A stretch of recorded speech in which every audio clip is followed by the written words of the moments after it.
Hello Southlake, this is Shawn McCaskill, the mayor of the city of Southlake, and this week our Southlake City Spotlight is on Korban Best, our dragon and two-time Paralympic medalist. Korban, welcome to Southlake City Spotlight. Thank you for having me. Well, this is exciting. We've got the medals, we've got Korban, and what I'd like to do is maybe go sort of in chronological order and go back to your days as a dragon here in Southlake. Why don't you tell us about the schools that you attended here in Southlake and the sports and the things that you did as a dragon, then we'll kind of move forward. Before Walnut Grove Elementary, I was actually at the intermediate school when it was half and half. So I was at Carroll Elementary, then Durham Intermediate, and then Carroll Middle, and then obviously Carroll High School and Carroll Senior High. Man, living in this town has just been such a blessing, you know.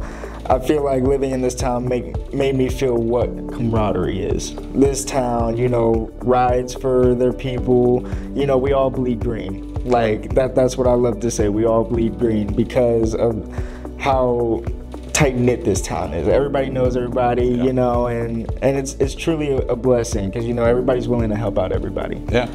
So what sort of things did you do as a dragon, extracurricular sports and things, clubs or anything like that? Because it's not all just about studying, right? Right, no, not at all, no. I played football and I was running track also. So throughout my all 4 years of actually high school, I was playing football. And I think I started track sophomore year. Great. Yeah. Well, so the track part obviously translates to our next topic. So how does that work where you qualify or you have to run certain meets, I guess, to qualify to go to Paris? How does that all work out? What did you go through? So we have what we call trials, obviously, and our trials were held in Miami, Florida. Okay.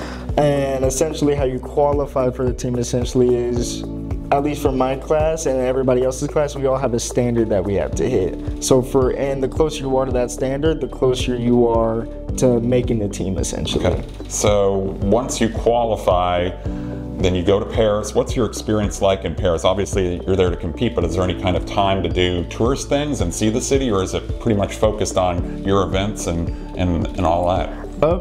So I got to Paris August 20th, and my 100 meter was August 30th. So I was pretty much locked in up until the 30th. After the 30th, yeah, I went and sightsaw a little bit, you know, went around the city, and it was a beautiful city. I truly do love Paris. I liked all the architecture that it had with it. Obviously the Eiffel Tower, which was really cool to see at night and all that kind of stuff. So great. So you won the 2 medals. Mm-hmm. So going forward, we have Los Angeles coming up in a few years. Is that kind of on your radar to keep going? 100%. Y'all will see me there. Well, that's super exciting. Well, we're very proud of you as a dragon, as the dad of 4 dragons. We're proud to see our dragons do well, and especially representing Southlake and the USA on an international stage. So congratulations on your success. Thank you so much. I love seeing the medals, and we wish you all the best going forward, and let us know what we can do to help you. 100%. Thank y'all so much. And that's it for this week's Southlake City Spotlight. We'll see you next time.